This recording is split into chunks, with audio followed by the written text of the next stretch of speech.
नमस्कार, मी देवयानी वरसकर. कोकणचं महाचलन सिंधुदुर्ग लाईव्ह मध्ये आपलं सर्वांचं मनपूर्वक स्वागत आहे. आज आपण पुन्हा एक वेगळा विषय घेऊन आलेलो आहोत.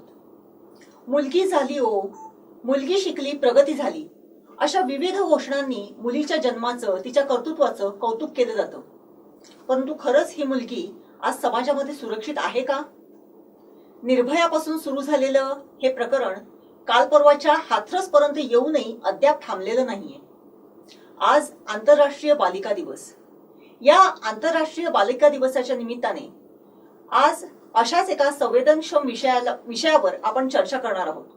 आणि त्यासाठी आज आपल्या स्टुडिओमध्ये आपण बोलवलं आहे सिंधुदुर्ग जिल्ह्यातील सुप्रसिद्ध कायदेतज्ञ आणि विशेष सरकारी अभियोक्ता श्रीकृष्ण उर्फ अजित भणगे यांना. भणगे साहेब, सिंधुदुर्ग लाईव्ह मध्ये आपलं अत्यंत स्वागत आहे. ऍडव्होकेट भणगे हे गेली 40 वर्ष सिंधुदुर्ग जिल्ह्यामध्ये आपली वकिलीची प्रॅक्टिस करत आहेत आणि त्यांनी विशेष सरकारी अभियोक्ता म्हणून काम करताना अनेक महत्वपूर्ण विषयांमध्ये त्यांनी काम केलेलं आहे आणि त्या संदर्भातले चांगले निर्णयही त्यांनी सरकारकडून घेऊन दिलेले आहेत. आज या आंतरराष्ट्रीय बालिका दिनानिमित्त खरंच अल्पवयीन मुलींच्या संदर्भातले कायदे काय आहेत, काय सांगतात कायदे, काय आहेत त्यांच्या कमतरता, या सगळ्याच विषयांवरती सांगोपांग चर्चा आपण त्यांच्याशी करणार आहोत.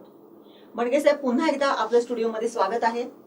आंतरराष्ट्रीय बालिका दिवसाच्या निमित्ताने आज आपण अल्पवयीन मुली आणि त्यांच्यावरती होणारे लैंगिक अत्याचार म्हणा किंवा इतर तत्सम जे काही प्रकार, घृणास्पद प्रकार घडतायत त्या संदर्भात चर्चा करणार आहोत. एकूणच अल्पवयीन मुलींच्या संदर्भातील कायदे काय आहेत, काय सांगतात ते? कसं आहे की 2012 पूर्वी कायदा सुद्धा अस्तित्वात होता. मग तो अल्पवयीन मुलीसाठी असू दे किंवा कुठच्या स्त्रीसाठी असू दे. जो आपण 376 म्हणून IPC म्हणून हे करतो, म्हणून जसं हे करतो. पण त्याच्यानंतर बालकांचे लैंगिक शोषण या येण्याच्या अगोदर सुद्धा मुळात आपल्या संविधानामध्ये दोन गोष्टी प्रकर्षाने आपल्याला जाणवतात, जे आपण आर्टिकल 15E आणि आर्टिकल 39E, की ज्याच्यामध्ये अगदी स्पेसिफिकली की बालकांसाठी काहीतरी करणं आवश्यक आहे, हे गव्हर्नमेंटने केलं पाहिजे, शासनाने केलं पाहिजे, हे 15E सांगतो. आणि 39E मध्ये त्यांचं लैंगिक शोषण होऊ नये, त्यांच्यावर मानसिक शारीरिक अत्याचार होऊ नये याबद्दल ते भाष्य करतं. आता हा जो जेव्हा 2012ला 14/11/2012 हा कायदा आला, म्हणजे protection of children from sexual offences हा आला, त्याच्यामध्ये दोनदा अमेंडमेंट झाल्या. 2018 मध्ये झाल्या, 2019 मध्ये झाल्या.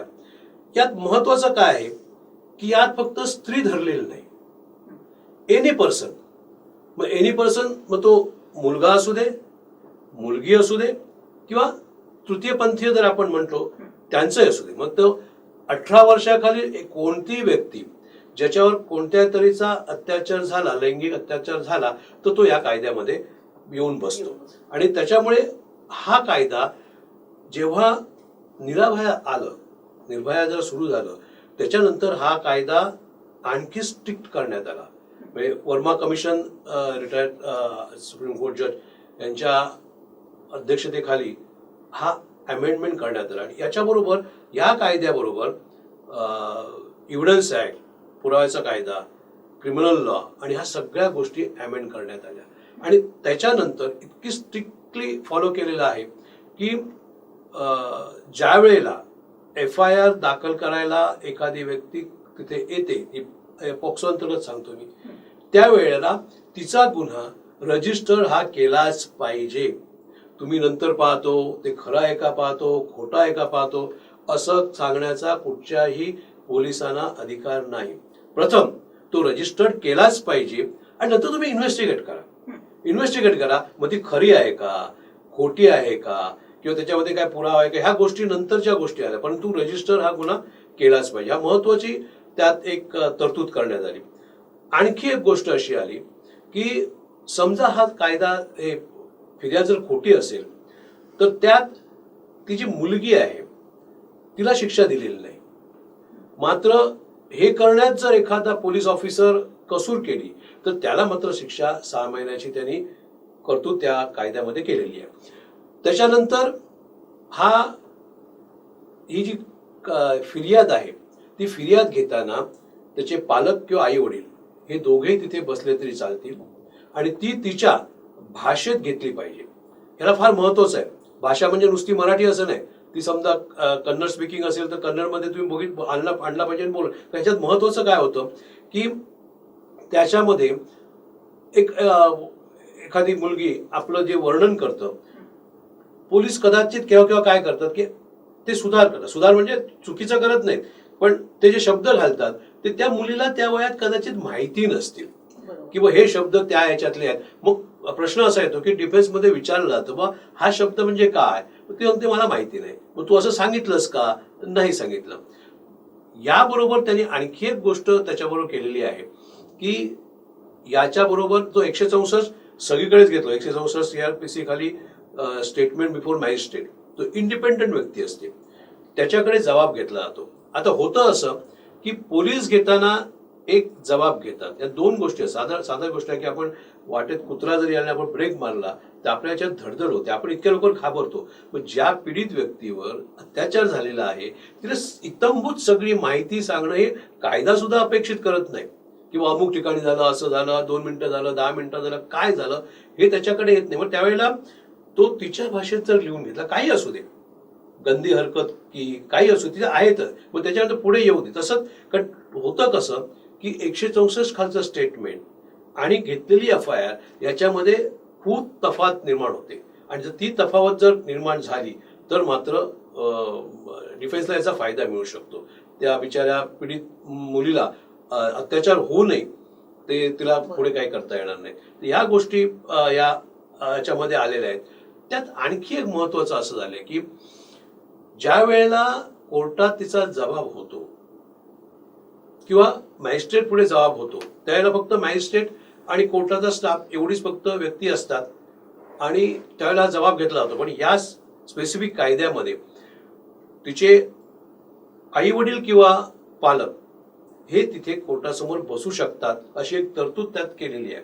एवढंच आहे की तिला वाटलं, ती एखादी मुलगी जरी 15-16 वर्षाची असली तरी ती थोडी लाजरी असते.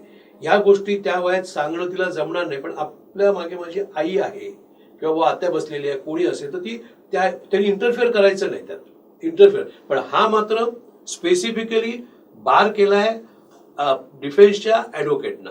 डिफेन्सचा ऍडव्होकेट म्हणेल की ती काय करताना मी गप्प बसून ऐकते, मला फक्त ऐकायचं आहे, तर हे मात्र ते करता येणार नाही. ते यात स्पेसिफिक बार केलेला आहे. तसं त्याच्यात अबेटमेंट आहे. जर एखाद्या या पीडित मुलीने जी तक्रार केली ती खोटी समजाली, खोटी निघाली आणि त्या तिला शिक्षा होणार नाही तिने खोटी केली म्हणून, पण तिला ज्याने उद्युक्त केलं त्याला मात्र शिक्षेची तरतूद आलेली आहे, पोलिसांना पण दिलेली आहे. या गोष्टी त्यांनी त्याच्यात प्रामुख्याने दिसून येतात. आणि तिला तिथे तिचं आयडेंटिफिकेशन होऊ नये म्हणून त्या तऱ्हेने तिथे आणलं जातं. स्पेशल कोर्ट्स तयार केले. आज सिंधुदुर्गात आपण जर विचार करायला गेलं तर 2 स्पेशल कोर्ट पोक्सोसाठी आहेत आणि त्या ठिकाणी जर काय ते फास्ट ट्रॅक असल्यासारखंच चालतं. पण होतं असं आपण म्हणतो की एक्सपेक्ट असं आपल्याला किंवा अरे झाली आता कशा एका दिवसात एका महिन्यात कसं झालं असं नसतं. काही गोष्टी केव्हा प्रॉसिक्युशनला सुद्धा तिला तिची मानसिकता तयार करणं, कोर्टासमोर आणणं. इतक्या लहान वयात कुठे ती कोर्टासमोर गेलेली नसते, त्या एवढ्या सगळ्या लोकांसमोर नसेल, पण निदान साहेब सोडून द्या, पण दोन बाजू स्टेनो असतात, बाकीच्या गोष्टी असतात, शिपाई असतो. आता त्याच्यात आणखी एक तरतूद यात स्पेसिफिक केलेली आहे की तिने जबानी देताना आरोपीचा चेहरा दिसता कामा नये तिला. कारण थोडं कसं होतं की समजा त्या आरोपीने डोळे जरी वटारले तर ती गडबडून जाते, साहजिक आहे. त्याच्यामुळे आरोपीना त्या आरशातून ती काय बोलते तेवढं दिसू शकेल, पण तिला आरोपी काय करतायत किंवा आरोपी कुठे बसले आहेत की आरोपींचं काय याच्याशी काही देणं घेणं असतं, ती त्याप्रमाणे सांगत जाते. आणि म्हणून त्यात एक थोडा असं आणखी एक केलेला आहे, तो कितपत योग्य आहे याच्याबद्दल मी भाष्य करू शकत नाही, परंतु त्यांचं असं म्हणणं आहे की प्रॉसिक्युटरने प्रश्न आहे तो कोर्टाला सांगायचा किंवा त्याविषयी काय झालं, मग कोर्ट विचारणार काय झालं. पण यात होतं असं की ज्या तऱ्हेने एक अभियोक्ता त्या ह्याच्यामध्ये तिला सामावून घेऊ शकतो तेवढं कोर्टाकडनं केलं जात नाही. की इथून प्रश्न तिथून प्रश्न, नंतर ती उत्तर देणार किंवा लिहून दिलं पाहिजे की हा मी प्रश्न विचारतोय वगैरे, तर ते फक्त अजून पाळलं जात नाहीये. पण मात्र या केसेसमध्ये बऱ्याच वेळा तिची जी साक्ष आहे ती पूर्णतः ग्राह्य प्रिझम्पशन हे मानलं जातं आणि हा बराच फरक या पोक्सोमध्ये आपल्याला दिसून येतो.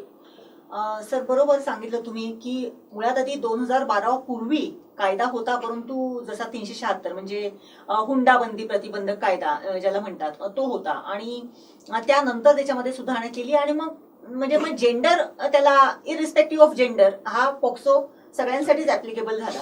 परंतु आता जेव्हा आपण म्हणालात की छोटी मुलगी असते, तिच्यावरती समजा कदाचित दुर्दैवाने जर अत्याचार झाले तर तिला कोर्टामध्ये जेव्हा घेऊन गेलं जाते, आता तुम्ही पर्याय सांगितलेत की त्याने कोर्टाला सांगावं, कोर्ट तिला प्रश्न विचारेल किंवा तिला आरोपीचा चेहरा दिसू नये याची तरतूद केलेली असते. परंतु खरंच कोर्टामध्ये गेल्यानंतर ती तेवढी कम्फर्टेबल असते का? मग अशा वेळेस असं काय प्रयोजन आहे का की ती तिच्या घरी बसून जेवढं खुलके सांगण्याचा हा विषय नसतो, परंतु ती जेवढी कम्फर्टेबल तिच्या घरी असेल, तिच्या आईच्या मांडीवरती बसून ती काहीतरी सांगत असेल, तेवढी ती कोर्टात म्हणजे जेव्हा छोटी मुलगी असते ती फारच तिची मानसिकता फारच बिकट असते, म्हणजे आपण त्याची कल्पनाच करू शकत नाही. असं काय प्रयोजन आहे का की अपवादात्मक केसेसमध्ये अशा कोर्टाच्या ह्या ज्या काही साक्षी असतात त्या त्यांच्या परिसरात किंवा त्यांच्या घरामध्ये होऊ शकतात का? असं काय आहे का प्रोव्हिजन? नाही, ती तरी प्रोव्हिजन नाही. कारण 2-3 गोष्टी अडथळे आहेत त्याच्यामध्ये. कारण समजा एखाद्याच्या घरात घ्यायचं ठरलं, मग आरोपीने तिथे का जावं किंवा आरोपीने तिथे कुठे बसावं की त्यांचं मग ती गोष्ट प्रकर्षाने जे तिला प्रोटेक्शन कोर्टामध्ये मिळतं किंवा ते वातावरण तिला मिळतं, सेपरेट असतं ते, हे कोर्टाचं वातावरण नसतं. कारण आमच्या चेंबरमधून म्हणजे प्रॉसिक्युटर चेंबरमधून डायरेक्ट स्त्री कोण महिला कर्मचारी असेल ती तिला दुसऱ्या मार्गाने घेऊन तिथपर्यंत नेण्याची व्यवस्था करते आणि तोपर्यंत तिची मानसिकता एवढी झालेली असते की तू काळजी करू नकोस, तुला काही तिथे नाही, तू फक्त आहे ते जे काय घडलं ते स्पष्टपणे सांगायचं. हे एवढं तिने सांगितलं की ती त्याप्रमाणे जे काय घडलं. आणि कसं असतं, जर एखादी अल्पवयीन मुलगी 16-17 सोडून दे, पण निदान त्याच्या खालच्या आहेत किंवा 3-4 वर्षापासून ह्या ट्युटर म्हणजे शिकवून जे असतात ना, तर शिकवून कधीच गोष्टी होत नसतात. शिकवून जर झालं ना तर ती क्रॉसमध्ये डिफेन्सच्या क्रॉसमध्ये तिला बरोबर डिफेन्सचा वकील पॉइंट आउट करू शकतो. पण त्याच्याच बरोबर तिला जे घडलं ते तिने त्यावेळेला स्पेसिफिकली जर सांगितलेलं असेल, खरं घडलेलं असेल तर ती कुठेही जाऊ दे, तो सीन किंवा तो सिनेरिओ ती तिथे कोर्टासमोर उभं करते, पण तिच्या भाषेत पाहिजे, तिच्या भाषेत पाहिजे. आणि जर तिच्या भाषेत तर नसेल तर तो आता पेनिसला जर त्याला पेनिस म्हणून शब्द वापरला किंवा आणखीकडचा शब्द जर मराठीतला प्रचलित वापरला तर तिला काय माहिती असणार? लेट हिम टेल की टेल हर दॅट किंवा हो ठीक आहे, हे असं असं मला तिने केलं, हे अमुक गोष्ट माझ्याकडे अमुक केली किंवा अमुक ठिकाणी किस घेतला गेला, तिला सांगू दे, किस सांगू दे, काही असू दे, तोंड लावू दे सांगू दे, ओठ लावू दे सांगू दे, पण तिच्या भाषेत येऊ दे. तो जर आपण इथे शब्द किस घेतला किंवा आणखी काही घेतलं तर तिलाच ते तेवढं शक्य होत नाही. आणि म्हणून तो जो जबाब आहे, आणखी त्याला प्रोव्हिजन आहे की तुम्ही आता जसा हे व्हिडिओ शूटिंग चालू आहे तसं सुद्धा घेता येतं, पण त्यात एक थोडं असं होतं की ती बिथरलेली असते, कॅमेरासमोर ती बोलणार, कोणी नसतं बरोबर, आणि त्यावेळेला ती सिक्वेन्स कदाचित चुकू शकते किंवा तेवढं उघड सांगता येत नाही, तो तेवढा डिफेन्सला फायदा मिळू शकतो. पण ती सुद्धा प्रोव्हिजन आहे जर करायची असेल तर. परंतु आता कसं झालं की तसं कोर्टात ते वातावरण इतकं वेगळं असतं की रेग्युलर कोर्टाचं वातावरण वेगळं आणि पोक्सोच्या कोर्टाचं फास्ट ट्रॅकचं वातावरण अगदी वेगळं असतं. त्याप्रमाणे जर खरी गोष्ट असेल तर ती मात्र त्यावेळेला निश्चित सांगते, त्यात काही होत नाही, अगदी स्पेसिफिकली. बरोबर आहे. म्हणजे तुम्ही म्हणालात ते बरोबर आहे की जर तिच्या घरी घेतलं तर आरोपीने कुठे बसावं किंवा इतर जे काही वातावरण तिथे जे काही पाहिजे असते ते निश्चितच होणार नाही. पण असं असताना आता जसं आपण विषय काढला की अगदी 3-4 म्हणजे आता समाज कुठे चाललाय हे खरं तर तसं बघितलं तर म्हणजे कधीतरी विषण्ण होते मन हे सगळ्या गोष्टी ऐकून. पण 3-4-5 वर्षाच्या मुलीवरती सुद्धा जेव्हा अत्याचार होतात त्यावेळेस तिला खरंच काही समजलेलं नसतं की नक्की काय झालेलं आहे. पण अशा वेळेस तिला जेव्हा कोर्टात आणलं जाते तेव्हा बिफोर दॅट म्हणजे प्री कोर्ट तिला मानसिक दृष्ट्या स्टेबल करण्याची आवश्यकता असते. मग अशा वेळेस मानसोपचार तज्ज्ञ किंवा तत्सम व्यक्तींची मदत घेतली जाते का कोर्टाकडून किंवा पब्लिक प्रोसिक्युटर कडून? ह्या ऍक्ट मध्ये आणखी एक प्रोव्हिजन आहे की जसं एफ आय आर रेकॉर्ड झाली की त्याची कॉपी 24 तासाच्या आत त्या पर्टिक्युलर कोर्टाकडे गेली पाहिजे. हा एक झाला. आणि त्याच्याशिवाय आपलं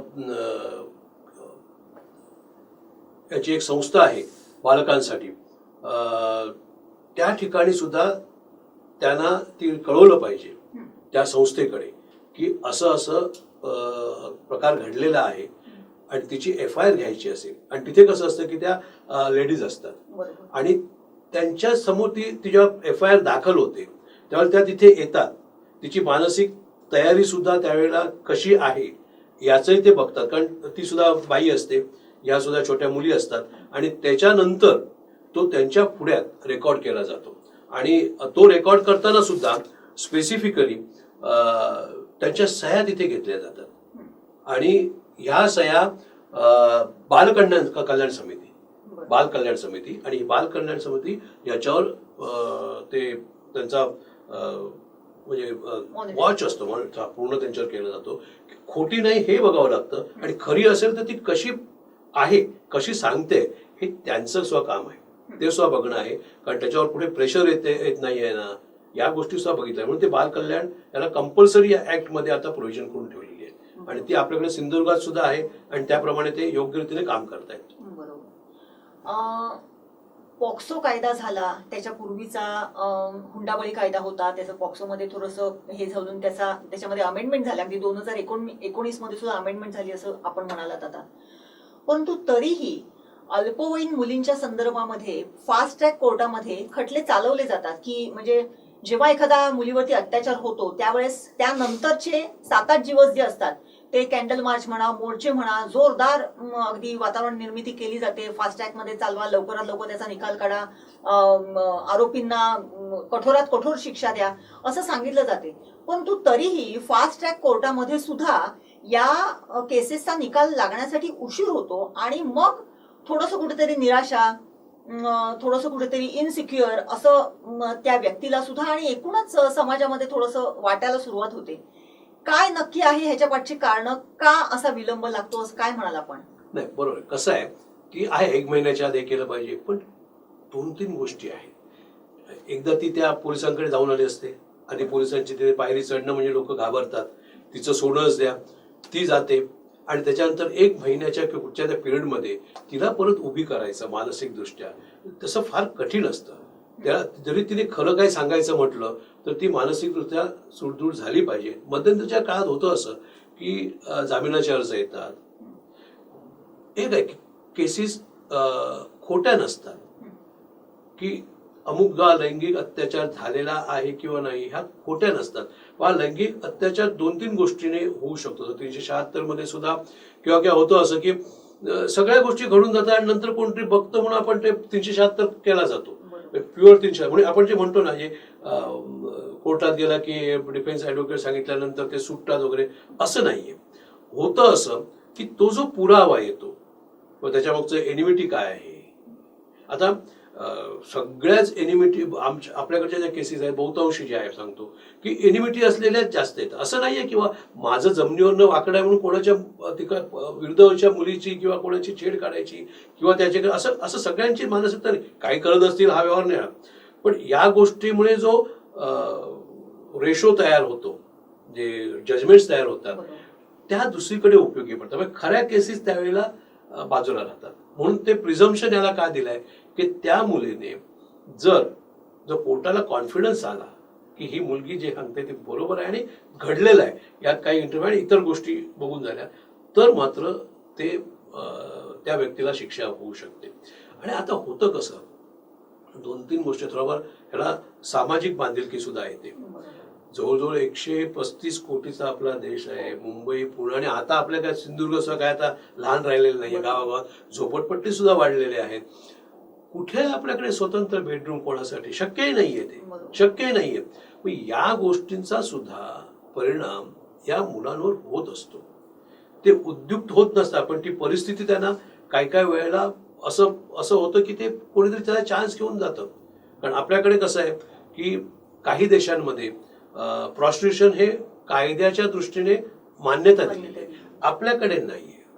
पण आता तो फ्लो कुठेतरी व्हायला पाहिजे ना, हे समर्थन नाहीये मिळणं, हे समर्थन नाहीये. पण फ्लो म्हटल्यानंतर मग कोणतरी हा प्रकार अशा ठिकाणी मग ते त्याला विकृती म्हणतात. ही आता 10-1 वर्षाच्या खालची ही विकृतीच आहे, विकृतीच आहे.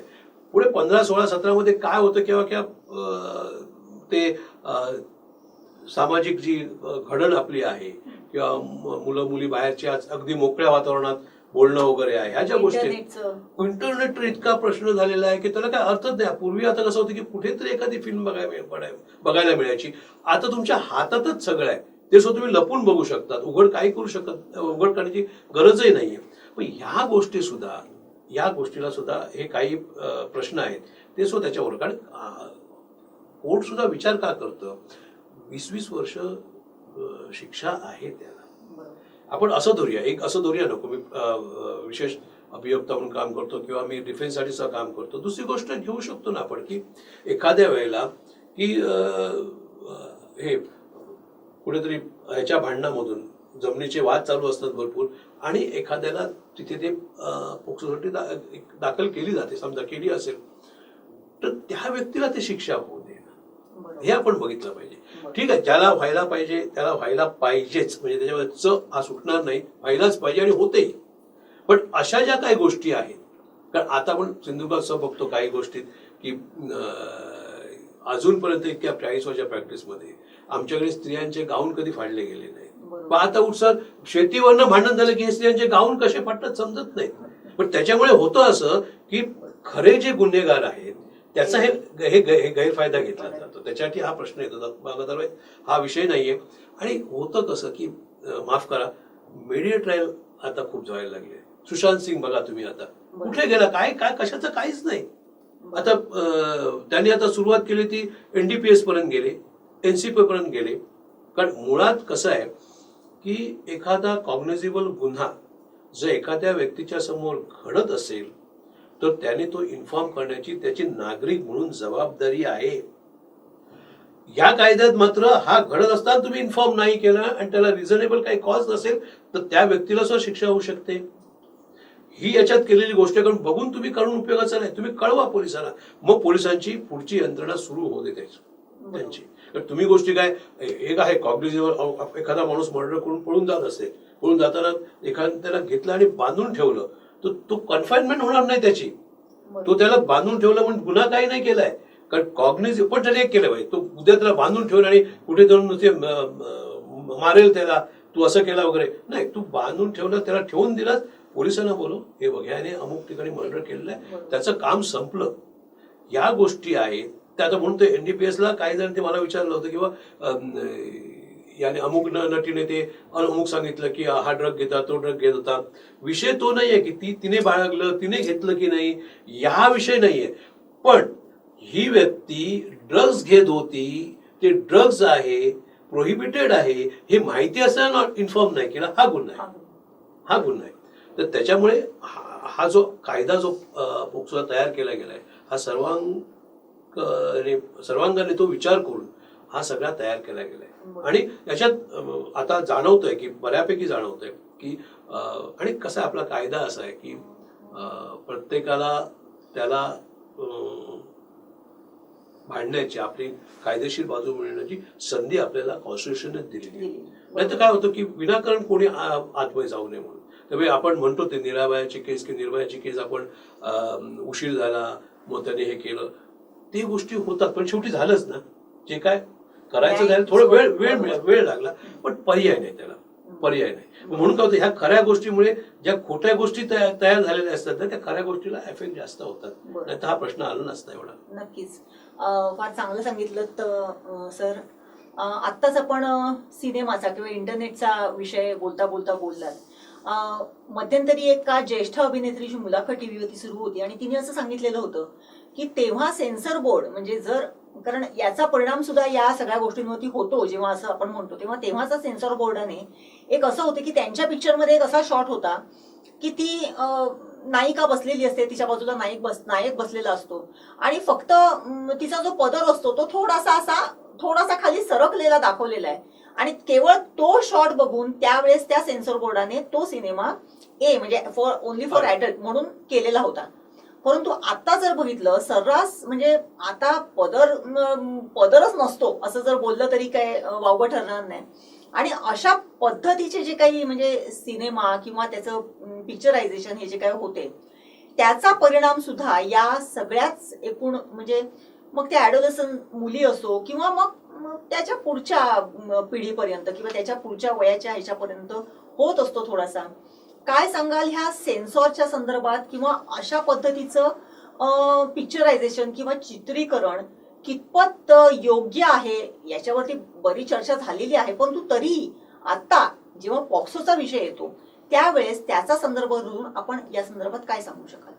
नाही का, सेन्सॉर बोर्ड आपलं काम करतंय, पण कसं आहे की काही 20 वर्षापूर्वीचं सेन्सॉर बोर्ड आमची सुद्धा एक रिलेशन मधली त्या सेन्सॉर बोर्डला होती, त्यावेळेचा काळ वेगळा होता. कारण त्यावेळेला मला आठवतं की आम्ही कॉलेजमध्ये असताना बॉबी वगैरे आला होता, त्याच्यामधली जी सीन आणि आता जे आहे त्यावेळेला कुठे आम्हाला इंटरनेट नव्हता, व्हॉट्सअप नव्हता किंवा आणखी तुम्ही ब्लूटूथवर जाऊन युट्यूबवर जाऊन हे करणं वगैरे असे प्रकारही नव्हते. त्यामुळे या गोष्टीचा हे बदलत चाललेलं आहे. कुठेतरी त्याला आवर घालणं गरज आहे. आणि हे आम्ही त्यावेळेला ऐकायचो आम्ही आमच्या कॉलेजमध्ये असताना की अमेरिकेमध्ये आता हे बरंच वाढत चाललेलं आहे, कुमारी माता तयार होत आहेत वगैरे फार पुढे. त्यावेळेला इथे नव्हतं. पण जेव्हा म्हणजे आपण चांगली गोष्ट म्हणतो की टीव्ही आला, इंटरनेट आला, गरज होती, पण त्याच्याबरोबर हे काही गोष्टी आहेत ह्या त्याच्याबरोबर आल्या. त्याच्यासाठी आता पिक्चर बघायला किंवा सिनेमागृहात जायची गरज नाही.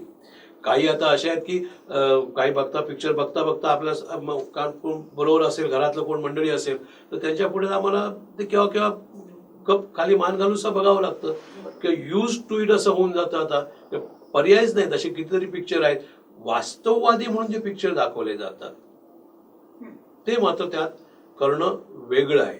एक साधी गोष्ट जसं आपण म्हटलं की पदर ढळला वगैरे वगैरे, तर आपली जी भारतीय संस्कृती आहे ही वेगळी आहे. आता बसलेन दाखवणं हा एक सेक्सचा भाग झाला, पण तेच जर त्याच वयाची बाई किंवा मुलगी आपल्या मुलाला किंवा मुलीला दूध पाजताना दाखवते त्यावेळेला सेक्स येत नाही. ही आपली संस्कृती आहे. आणि ही संस्कृती आता कुठेतरी जरा लोप होत चालली आहे दुर्दैवानं. आणि ह्याला कुठेतरी आळा बसला पाहिजे. तर हे कायदे उपयोगाचे आहेत. कायदे हवेच आहेत, नाहीतर तो अराजकता माजेल, वादच नाहीये. पण ह्या गोष्टी ज्या आहेत त्यानुसार थोडंफार की यांच्यावर अंकुश असायलाच पाहिजे. संस्कृती आपली टिकली पाहिजे आणि ही जर टिकली नाही तर हे प्रकार सातत्याने घडत राहणार. त्याबद्दल काहीच बरोबर आहे. संस्कृती टिकण्यासाठी किंवा संस्कृती टिकली पाहिजे तर याला सुद्धा कुठेतरी आळा बसेल असं सरांचं म्हणणं आहे. सर, आपण जेव्हा असे काही प्रकार घडतात त्यावेळेस समाजातल्या ज्या भावना असतात त्या फार अगदी पीकच्या असतात, अगदी टोकाच्या असतात. मग तेव्हा ह्या देशामध्ये असा जर प्रकार घडला तर काय होईल, मग अरब कंट्रीज मध्ये काय होते ह्याचा बराच उहापोह केला जातो. म्हणजे प्रत्येक वेळेस आपण अरब कंट्रीजचं नाव घेतलं जाते की तिथे जर असं काही हे झालं तर कडक शिक्षा केली जाते. म्हणजे अगदी भर चौकामध्ये शिरच्छेद करणं, हातपाय तोडणं अशा प्रकारचे दाखले दिले जातात. खरंच असे कायदे असणं हे योग्य आहे का? मानवी आयोगाला जर बाजूला जर ठेवलं म्हणजे अशा बाबतीत तर खरंच अशा पद्धतीचं जर हे केलं तर वचक बसू शकेल असं आपल्याला वाटते? हा वचक बसायला तशी परिस्थिती त्या ठिकाणी देशाची असावी लागते. आपण लांब जाऊयाच नको, जवळचं म्हणजे आम्ही सुद्धा बघितलंय. गोवाचं युद्ध आहे, पोर्तुगीजचं बघितलंय. पोर्तुगीजच्या काळामध्ये मला असं आठवतं, आम्ही काय बघितलेलं नाही की भर चौकात डांबर फासून चोर असला तर त्याला शिक्षा द्यायची. पण मुळातच चोऱ्या किती व्हायच्या, त्यातले अधिकारी किती प्रामाणिक होते त्यांचे, याही गोष्टी आहेत ना. आज आपण विचार करतो की असं सुद्धा आम्ही बघितलेलं आहे की कुठेतरी बलात्कार होतो आणि नंतर मग वर्ण ठपके देऊन कोणातरी उठून अशा 2-3 केसेस आहे, रेकॉर्डेड आहेत की त्याला उचललं आणि घेऊन मोकळे झाले आणि आपण एकदा सुटलो, बाबा झालं, हे बरं झालं. मीडियावाले आले, हा आम्ही केलेलं आहे, इन्व्हेस्टिगेशन केलं, आरोपीला दिलं, आरोपीने अमुक केलं, आम्ही इन्व्हेस्टिगेशन त्याने आज केलं, विषय मिटून जातो. ही मानसिकता जी आहे, आता बॉबी म्हणा, कोण बॉबी म्हणजे याला ब्रिटिश लंडनमध्ये किंवा इंग्लंडमध्ये जे त्यांचे हे असतात, पोलीस असतात, त्याला तेवढा मान आहे. मान म्हणजे असं आहे की ती व्यक्ती स्वतः तशीच असते. आमच्याकडे मुळातच अगदी राजकारणापासून पहिली गोष्ट, मी माणूस आहे सुद्धा मी नाही म्हणून सांगतात. हे दुर्दैव आहे ना. पण तुम्ही किती खरं बोलता याच्यावर गोष्टी अवलंबून आहेत. तिथे प्रॉसिक्युटर जे आहेत, इव्हन अमेरिकेत स्टेट्समध्ये, की प्रॉसिक्युटरला कोर्टात केस जाण्याच्या अगोदर प्रॉसिक्युटर ठरवतो की ही केस पुढे चालणं योग्य आहे का, ही बरोबर खरं आहे का म्हणून. आमच्याकडे दुसऱ्या वर्षी सगळीकडे अलिगेशन होणार पैसे खाल्ले म्हणून. ही परिस्थिती आहे. नाहीतर उद्या काय होणार आहे, खरोखर जे निर्दोष आहेत ते पण त्यात भरडले जाणार. त्यामुळे हा कायदा अरब कंट्रीमध्ये त्यांच्या तिकडे धर्माला तेवढा मान देऊन सिगरेट न ओढणं, दारू रस्त्यावर हे करणं, ह्या गोष्टी आपल्याकडे आहेत का? नाही. मग त्या बरोबर आहेत. मग त्यात इतकं सगळं रसायनातून बाहेर पडल्यानंतर तो जो माणूस येतो तो गुन्हेगार असतो हे कोणी सांगू शकतं? मग त्याला ती शिक्षा होते. आपल्याकडे मुळात ती सगळी रसायनच अगदी म्हणजे ऍडल्टरेटेड आहेत. तीच आपल्याला कठीण होत आहे की काय करणं. हे दुर्दैव आहे. हे कुठेतरी मॅनिप्युलेशन होता का, म्हणजे असेल ती यावं, त्यात मग खरं किती आहे या गोष्टी आल्या पाहिजेत. आणि नंतर मग ह्या शिक्षा इतर ठिकाणी ज्या आहेत त्या आपल्याकडे लागू होतील. अन्यथा त्या लागू करणं तसं चुकीचं होईल. गैरफायदा त्याचा जास्त घेतला जाईल. नक्कीच बरोबर आहे. एकूणच मुलीच्या संदर्भामध्ये, म्हणजे मुलगी जन्माला आलं हे आता आनंदाचं समजलं जाते किंवा मुलींचं प्रमाण वाढलं पाहिजे याबाबत सुद्धा बराच उहापोह होत असतो. परंतु गेल्या काही वर्षांमध्ये आपण बघितलेलं आहे की मुलगा म्हणजे वंशाचा दिवा हा जो काही एक पारंपरिक किंवा मनावरती ठासलेला जो काही विषय आहे तो अद्यापही कुठे गेलेला नाहीये. अनेक वेळेस मुलीच्या जन्मानंतर तिचं आनंदोत्सव जसा साजरा केला जातो तसंच मुलीला ती जन्माला येण्याच्या अगोदरच तिला कशा पद्धतीने खुडून टाकण्यासाठी जे काही प्रकार होतात ते सुद्धा आपल्या समाजामध्ये अजूनही घडतायत. मध्यंतरी जे काही मिरज सांगलीच्या ठिकाणी जे काही झालेले प्रकार होते, म्हणजे त्यांनी कित्येक अशा कळ्या खुडून टाकलेल्या होत्या जन्माला येण्याच्या अगोदर, ते प्रकार अजूनही आपल्या समाजामध्ये घडतायत. हे सुद्धा एक दुर्दैवाची बाब आहे. मग काय सांगतो पीसीपीएनडीटी ऍक्ट, आणि पीसीपीएनडीटी ऍक्ट अजूनही हे प्रकार घडतायत. मग त्याच्यामध्ये काही लूप होल्स आहेत का, किंवा का सुटतात ही लोक? काय सांगाल या संदर्भात? कसं आलंय की कुठेही चला तुम्ही, आज आपण आजही आपला फॅमिली डॉक्टर असू दे किंवा डॉक्टर असो, आपण त्याला एक देव म्हणून मानतो आणि त्या देवाप्रमाणे त्यांनी सुद्धा वागावं अशी अपेक्षा असते. आणि त्याच्यातले 99% लोक वागतात. प्रश्न आहे 1%चा, जे केवळ पैशासाठी म्हणून ही कृत्य केली जातात. त्याच्यासाठी हा कायदा पीसीपीएनडीटी ऍक्ट आला. ते गर्भनिदान चिकित्सा पूर्वी करायची की नाही, त्याच्या आता कायद्यामध्ये सुद्धा बरेच नियम केलेले आहेत. आता हे होतं कसं की ही हे निदान जे आहे त्याला अल्ट्रासाऊंड मशीन जे आहे, सोनोग्राफी मशीन आहे, त्यावरूनच एक कळतं आपल्याला आहे किंवा नाही ते. त्याच्यावरून दोन्ही गोष्टी होतात की अल्ट्रासाऊंड मशीन मध्ये हे जसं कळतं तसं ते जे गर्भ आहे, फिटस आहे, ते डिफॉर्मिटी आहे का, ते कसं आहे का, हे सुद्धा गोष्टी म्हणजे कशासाठी ते काढून टाकण्यासाठी नाही, पण निदान त्याच्यावर काय उपचार करता येतील की नाही त्या गर्भामध्ये सुद्धा, तर ह्या बघण्यासाठी असतात. पण मुळातच हे जे वंशाचा दिवासाठी म्हणून जातात त्याला पर्याय नसतो. आता त्यांनी कसं केलंय पीसीपीएनडीटी मध्ये की तुम्हाला आता आमच्याकडे एकमेव सेंटर जे आता सध्या एक कुडाळला जे आहे सिंधुदुर्ग रेडिओलॉजी सेंटर, त्याच्याकडे मॅमोग्राफी आहे, MRI आहे आणि इतर सगळ्या सोयी आहेत, CT वगैरे आहे, अल्ट्रासाऊंड मशीन आहेत. तसेच नारायण राणेंच्या हॉस्पिटलमध्ये सुद्धा या गोष्टी आहेत. करणारे तसे कोण हे करत नाही. होतं असं की आता तुम्हाला कोणतीही गरोदर स्त्री त्या सेंटरमध्ये आली की तिचं आयडेंटिफिकेशन पूर्ण घ्यावं लागतं. आयडेंटिफिकेशन असेल आधार कार्ड वगैरे काय असेल ते, कोणी रिफर केलं त्याची चिठ्ठी असायला पाहिजे, इंडिव्हिज्युअल येऊन तपासून जाणार नाही. ती झाल्यानंतर ते आलं की तिला तपासण्यापूर्वी ऑनलाईन ते तुम्हाला अप्रोप्रिएट अथॉरिटी म्हणजे आता इथे CS सिव्हिल सर्जन यांच्या साईटवरती कळवली पाहिजे की ही बाई अशी अशी आलेली आहे, तिला मी तपासणार आहे. हे तपासल्यानंतर ते रेकॉर्ड झालं. रेकॉर्ड झाल्यानंतर पुढचं तपासणी झाली, त्याने डायग्नोसिस करतो, तिथे कुठेही कळवलं जात नाही आणि चोरून करणं हा व्यवहार वेगळा असेल, तिथे कळवलं जात नाही. पण उद्या समजा त्या बाईचा कुठेतरी मृत्यू झाला किंवा ते बाहेर हे करताना इलिगल ज्याला हे म्हणतो आपण टर्मिनेशन म्हणतो ते करताना लक्षात आलं तर मग इन्व्हेस्टिगेशन मध्ये हे सगळं बाहेरचं पाडलं जातं की या अमुक ह्या ह्याच्यातली बाई कुठे बा तुम्हाला आली होती का तपासायला, तर ते एका क्लिकवर तुम्हाला सगळं महाराष्ट्राचं ही अमुक वर्णाची बाई गरोदर बाई अमुक ठिकाणी आलेली होती. मग प्रश्न असा येतो की सेंटरची काही चुकी नसते, त्यांनी फक्त तेवढंच दिलेलं असतं. मग तिला हे करायला उद्युक्त कोणी केलं आणि तो ऑफेन्स आहे हॅबिटर म्हणून.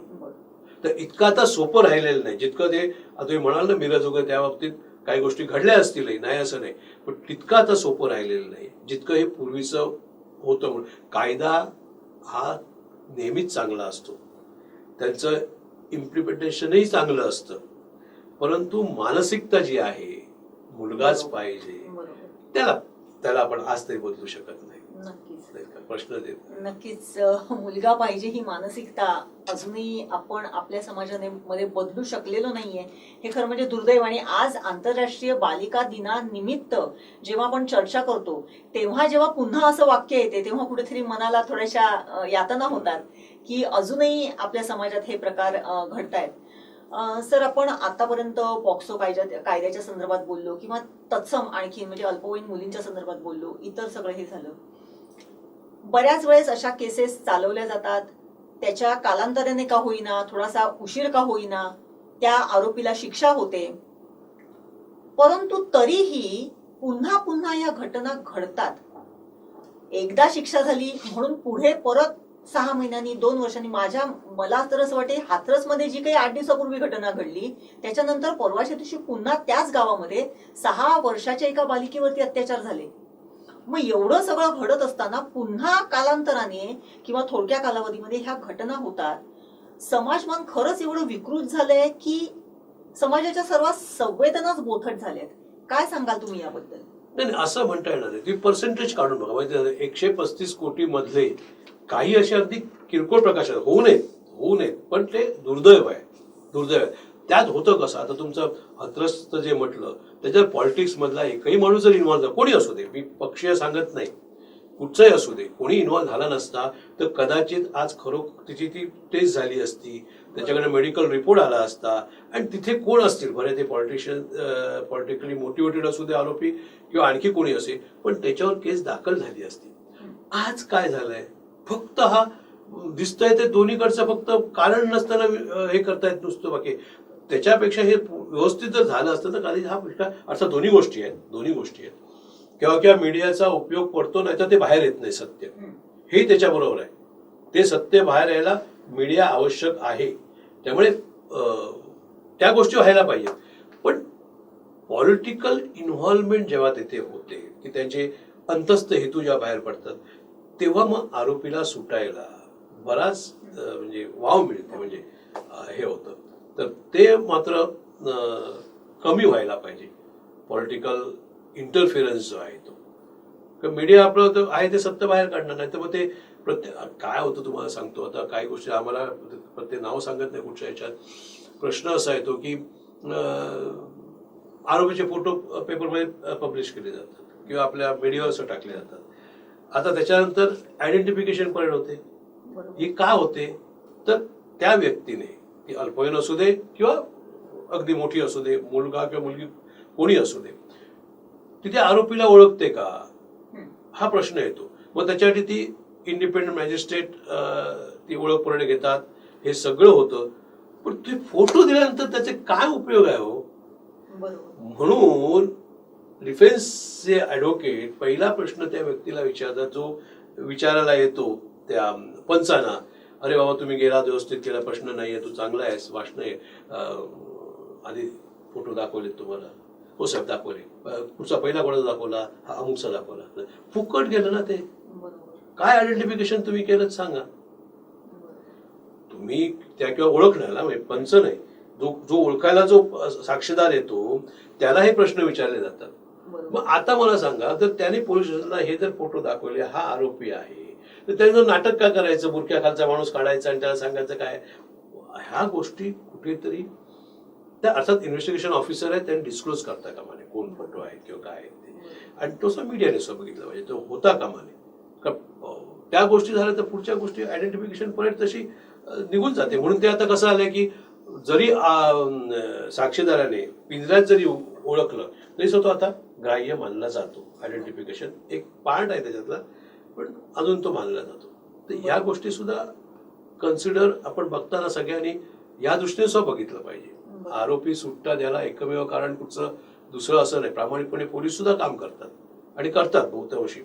काही लूपहोल्स असतात, काही वेळा ते गोष्टी मिळत नाहीत आणि तो जो पुरावा यायला लागतो तो येत नाही. आता उदाहरण सांगतो, कुठच्या पक्षाचा वगैरे माझा काही संबंध नाहीये, आपण बाबरी मस्जिद तर खूप ऐकलं. हा, मला एक समजत नाही, तिथे जे आरोपी केले होते त्यातले काही अडवाणी साहेब वरती चढले होते का? नव्हते. कॉन्स्पिरसीकडे तुम्ही धरलाय ना, ते जे आहे त्याला तुम्ही कुठे धरले नाही. कॉन्स्पिरसी प्रूव्ह जर नाही झालं तर मग असं म्हणणं धरतं नाही ना की बाबरी मस्जिद पाडलीच नाही का कोणी, आपणच पडली का, ढगातून पडली, असं नाही, पडली असेल. पण जे व्यक्ती समोर आले ते कदाचित तेवढे पुराव्याने सिद्ध होणे असतील नसतील मला माहित नाही. काही कॉन्स्पिरसी असेल, काही असू दे, पण किंवा त्याने दाखवा भय तोड तोड तोड, त्या मार मार मार असं कुठेतरी असेल तर तो आपण म्हणू शकतो ना. तर ह्या ज्या हे उदाहरण एवढ्यासाठीच सांगितलं की आता हे संपूर्ण भारतभर असल्या त्याच्यात चर्चा झाली म्हणून ह्या गोष्टी ज्या आहेत त्या पुराव्याने कोर्टासमोर आल्या पाहिजे, तर ते उपयोगाचं आहे. सर्कमस्टन्शियल एव्हिडन्स मध्ये तर चेन पूर्ण व्हावी लागते. परिस्थितीला पुरावा जो आहे त्यातली एक कडी जरी लूज झाली तरी केलं ना, मग तो बेनिफिट ऑफ डाऊट मिळतो.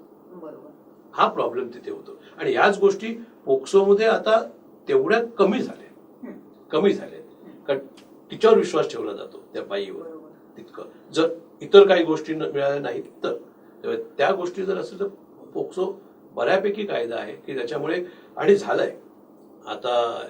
पण कुठच्याही कायद्याचा दुरुपयोग करणारे सुद्धा असतात, त्याचा दुष्परिणाम होतो तेव्हा. नक्कीच. सर, माझ्यापेक्षा आपण बरीच वर्ष सिंधुदुर्ग जिल्ह्यामध्ये काढलेली आहेत.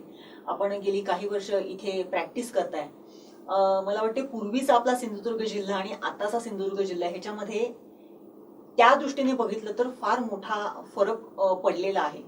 आपण बघितलं जसं सिंधुदुर्ग जिल्ह्यामध्ये आत्महत्यांचं प्रमाण जास्ती आहे, तसंच आता सिंधुदुर्ग जिल्ह्यामध्ये अशा अत्याचारांचं किंवा अल्पवयीन मुलींवरच्या अत्याचारांचं प्रमाण सुद्धा दिवसेगणिक वाढत चाललेलं आहे. काल परवा देवगड तालुक्यामध्ये घडलेली एक घटना जी आहे ती सुद्धा आपलं मन थोडंसं कुठेतरी विषण्ण करते की एक अल्पवयीन मुलगी आणि तिच्या स्वतःच्या चुलत भावाने तिच्यावरती अत्याचार केला असं जेव्हा ती सांगते, आणि फार दुर्दैवी रित्या पुढचे काही प्रकार तिच्या बाबतीतले घडलेले आहेत. एकूणच या जिल्ह्याच्या संदर्भात जेव्हा आपण विचार करतो तेव्हा आपण अशा केसेस एक प्रायव्हेट म्हणजे एक खासगी वकील म्हणून सुद्धा हँडल केल्या असतील किंवा विशेष सरकारी अभियोक्ता म्हणून सुद्धा हँडल केल्या असतील. काय तुम्ही सांगाल की ह्याच्यामध्ये खरंच म्हणजे काय असे म्हणजे लूपहोल्स राहतात की ज्याच्यामुळे आरोपींना कधी कधी शिक्षा होत नाही, आणि काय असे पुरावे सक्षम ठरतात की ज्याच्यामुळे आरोपी शिक्षेपर्यंत पोहोचू शकतो?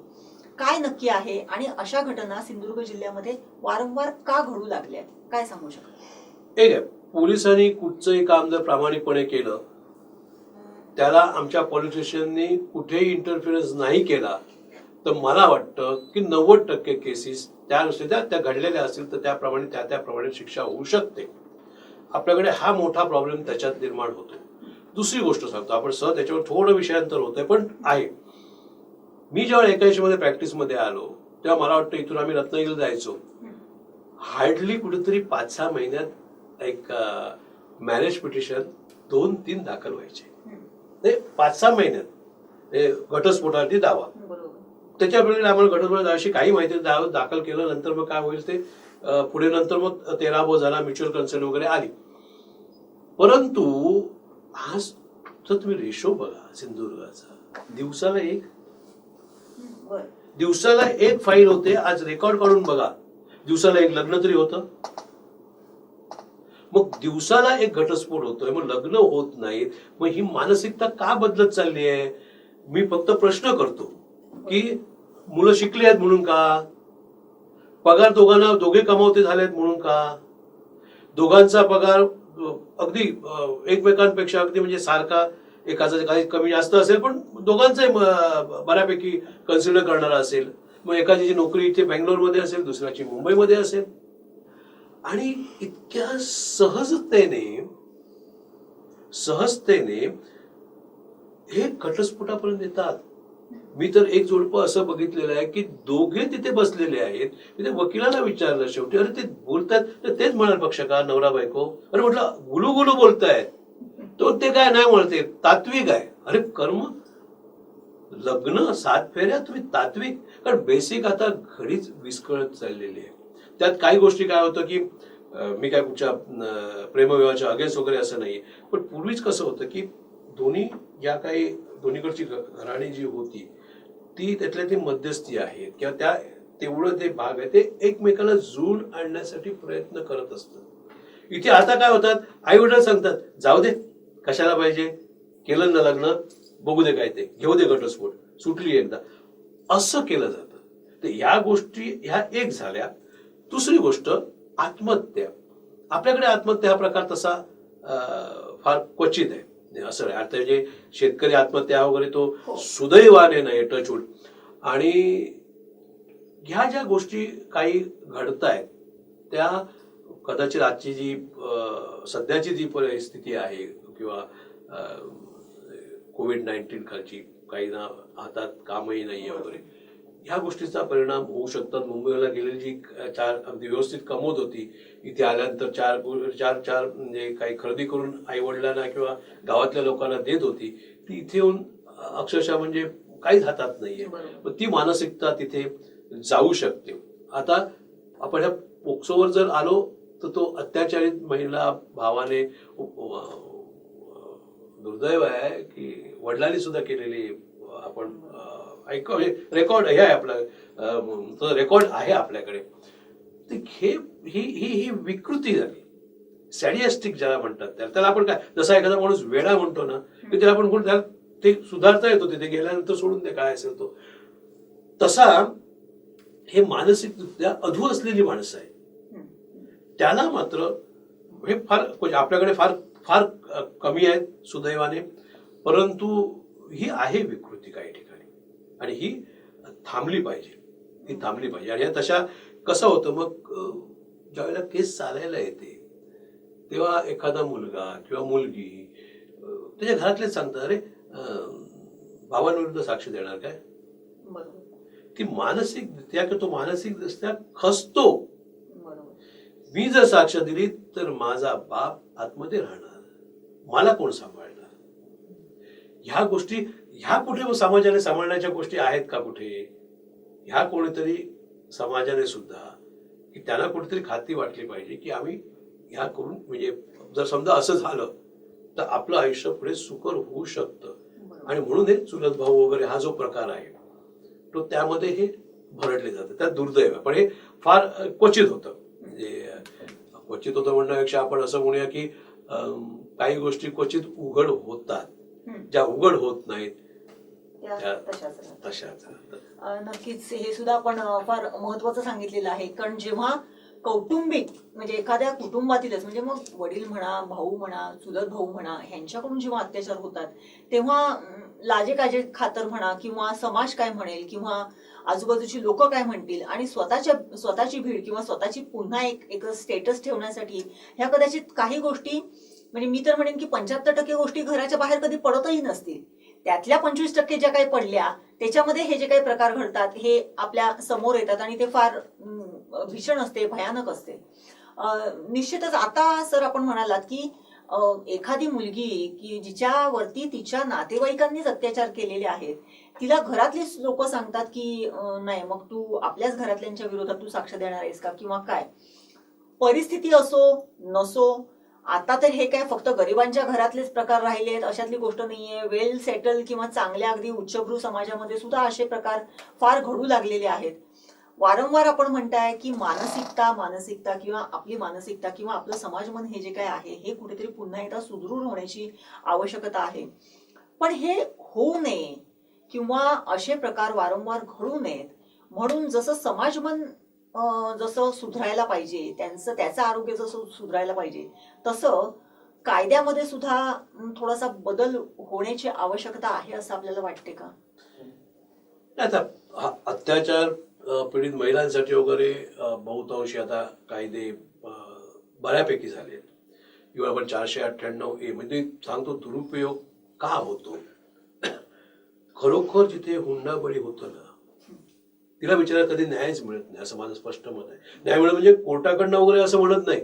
येणारे पुरावे किंवा काय केलं की त्याची जी सामाजिक स्थिती असते म्हणजे ते धनाढ्य असतील वगैरे वगैरे आणि जर ते हे केलं असेल तर हे का घडलं तर 458च्या काही खोट्या केसेस निर्माण व्हायला लागल्या आणि म्हणून तो पुढे असं झालं की ह्या कर्तव्याचा आधी अरेस्ट करायच्या अगोदर एक खात्री करा खरोखर आहे का. कारण केव्हा केव्हा पैसे न मागता नको असलेली सुद्धा किमती माझ्याकडे मागितल्या, हे मागितलं ते मागितलं म्हणून जातं आणि ज्यावेळेला ती खरोखर पिंजऱ्यात येते त्यावेळी ह्या गोष्टी पुढ्यासमोर येतात त्यावेळेला त्या तसे घडलेल्या नसतात. कारण सत्य आहे ते शेवटी त्या पिंजऱ्यात गेल्यानंतर वेगळं आहे.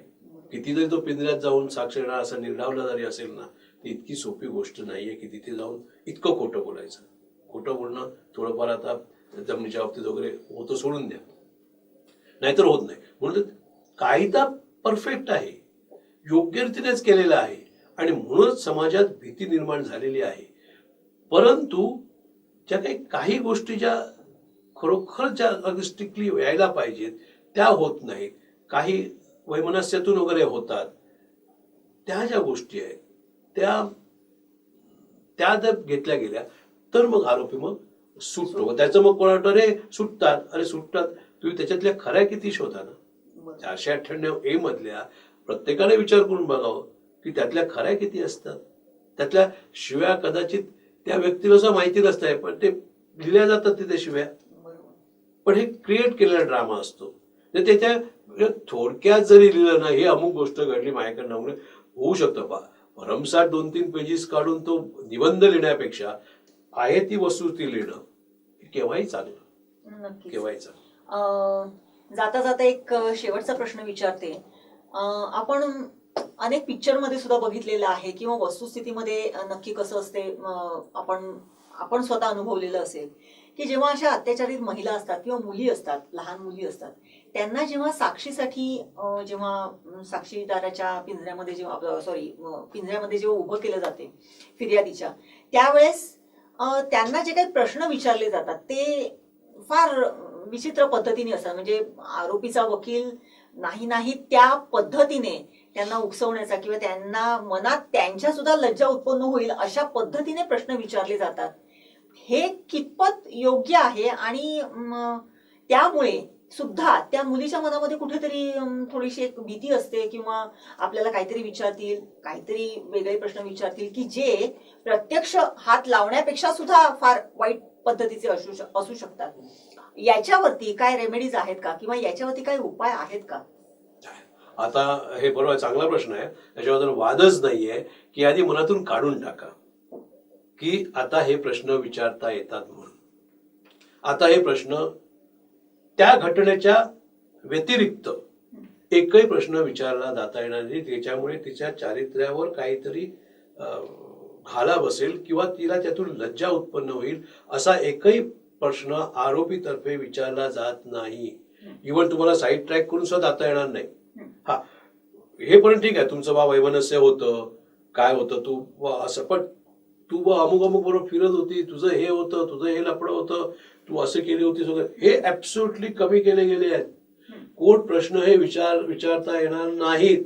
हे होतं एका काळी हे बरोबर होतं. त्यामुळे ती स्त्री किंवा ती मुलगी किंवा तिच्या छोटी मुलगी तिच्या आई कशाला बघा आधी दिंडवडे गेले तर आणखी परत चार चौघात का काढा, हा जो प्रकार आहे तो ह्या पोक्सोमुळे पूर्णपणे नष्ट झालेला आहे.